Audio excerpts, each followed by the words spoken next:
តោះបងប្អូនជួយសួរឥឡូវយើងមក unboxing ប្រភេទ tab Horn ណាបងប្អូននេះ Horn tab X7A បងប្អូនឥឡូវយើងទៅទស្សនាវីដេអូទាំងអស់គ្នាទៅតោះ let's go តោះបងប្អូនជួយសួរឥឡូវយើងមក unboxing Horn ទាំងអស់គ្នាទៅឥឡូវយើងចាប់ផ្ដើមបកអស់ហើយបងប្អូនដែលមានតម្រូវការអាចទៅតាមបងប្អូនប្រភេទនេះវាអត់ធំពេកវាអត់ទូពេកបងប្អូនយើងប្រើប្រាស់វាស្រួលមែនតើហើយប្រអប់បងប្អូន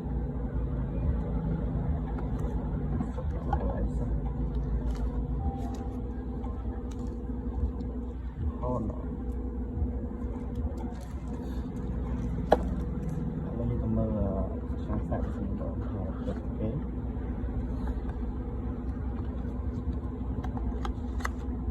ដុំនេះ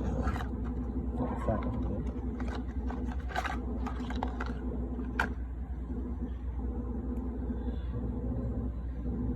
ហើយនេះដុំសៀនរបស់វាបងណានេះអូនេះផ្នែកខ្សែបងណាអូខ្សែនេះខ្សែសាច់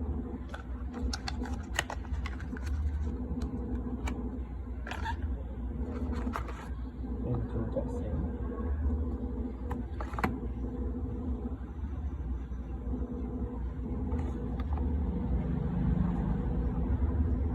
ខ្ញុំនឹងទៅដាក់xuống ở đây tôi thôi này nó sẽ tiện mình làm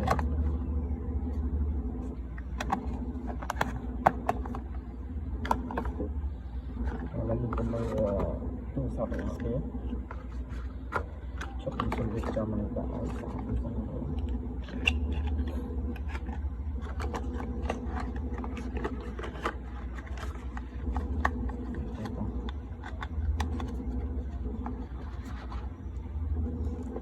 នេះគឺជា Horn tab បងប្អូនក៏เลย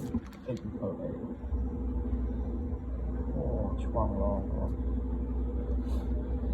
កាមេរ៉ាហើយចាក់ស៊ីមតង់វ៉ាលឹមអូខេបងប្អូនហើយនេះ mic អានេះដូច tab C សាប់ផងអូខេបងសម្រាប់សម្រាប់ចេញនេះបងប៉ុណ្ណេះគឺយើងមកលំមកយើងប្រើការពីទៅបានហើយវាអត់ធំពេកអត់ទុយពេកបងប្អូនស្អាតហ្នឹងវាតម្លៃវាតែ129បងប្អូនណាដល់ថេបហើយយើងមានខេសវិញទៀតបងប្អូនអូខេបងវីដេអូនេះគឺមានតែប៉ុណ្្នឹងហើយអរគុណដល់ទស្សនា